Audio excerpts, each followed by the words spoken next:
Oke, Assalamualaikum warahmatullahi wabarakatuh. Kembali lagi di channel Arya Samudra.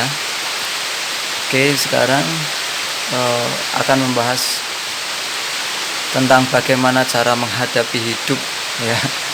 Jadi bukan bagaimana cara, tapi bagaimana mensikapi hidup yang terasa sesak, lemah, terus nggak semangat, terus rasa masalah nggak ada solusi, ataupun banyak problem kehidupan. Itu kita harus mensikapi dengan cara batiniah, juga dengan cara nyata, ya. Tapi yang paling penting itu mensikapi dengan cara nyata, karena batin itu tidak akan fokus ketika berdoa, ataupun tidak akan bisa tenang ketika pikiran kita itu kacau. Oke, jadi sudah tahu yang pertama langkahnya itu kita harus menseimbangkan pikiran kita itu agar tidak goyah, tidak selalu memikirkan masalah sedih ataupun menyakitkan itu kita buang di dalam pikiran. Jadi pikiran kita itu harus kuat, sugesti kita itu harus kuat. Jadi di dalam sini mesti harus berpikiran pasti ada jalan gitu, ya. Tahap pertama pikiran. Kedua, kita harus cari solusinya, cari jalan keluar dengan cara kita harus selalu aktif, jangan pasif.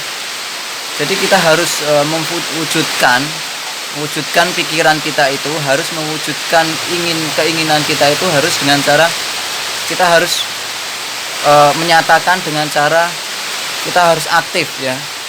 Harus misalkan harus mencari pekerjaan, ataupun harus mencari skill, harus mencari keunggulan pribadi, harus mencari sesuatu yang lebih dalam diri kamu. Jadi jangan pernah down mental. Nah, jeleknya itu ketika orang-orang sudah down mental, ya. Ketika down mental itu bahaya. Oke, jadi ketahui dirimu, ketahui kekuranganmu, kurangi kelebihanmu, ya. Kekurangi itu semua itu untuk menakar keseimbangan di dalam dirimu. Kamu harus lebih ke sibuk mencari keunggulanmu dan terus melakukan suatu kelebihanmu itu.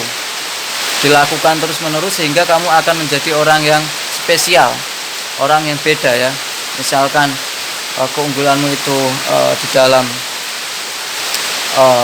sepak bola ataupun olahraga lain, itu kamu harus melatih terus untuk mewujudkan cita-citamu, angan-anganmu. Jadi jangan down mental, ataupun jangan pesimis, pikirannya itu drop.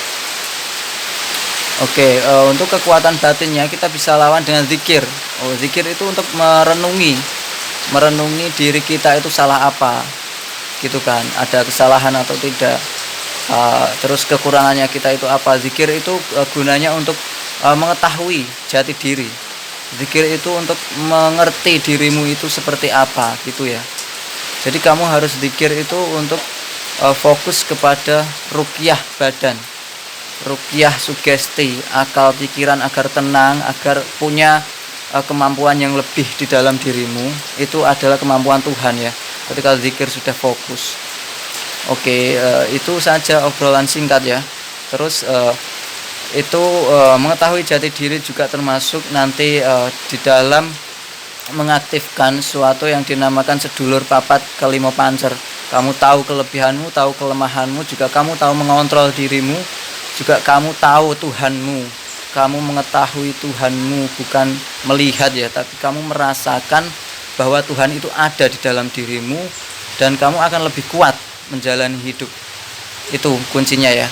Orang-orang pasti tahu kunci-kunci semangat hidup. Lakukan itu dulu, ya. Selamat mencoba.